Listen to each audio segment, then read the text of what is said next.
কে সিজদা এবং পাইবাস প্রথা চালু করেন? গিয়াসউদ্দিন বলবন চালু করেন। ওয়াকার কাপ নিচের কোন স্পোর্টের সাথে যুক্ত? গলফের সাথে যুক্ত।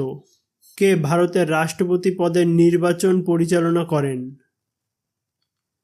ভারতের নির্বাচন কমিশনার। দিল্লি সালতানাত আমলে তবকায়ে নাসিরি কে রচনা করেন? মিনহাজ উস সিরাজ রচনা করেন। কোন উদ্ভিদটি উদ্ভিদরাজ্যের শৈবাল নামে পরিচিত? থ্যালোফাইট উদ্ভিদটি। মুঘল সম্রাটের মধ্যে কে আগ্রায় শীষমহল নির্মাণ করেছিলেন?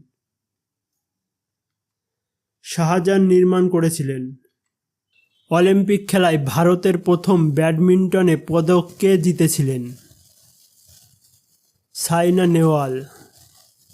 কোন ধারার অধীনে অর্থ কমিশন গঠন করা হয়েছে? 280 নং ধারার অধীনে গঠন করা হয়েছে।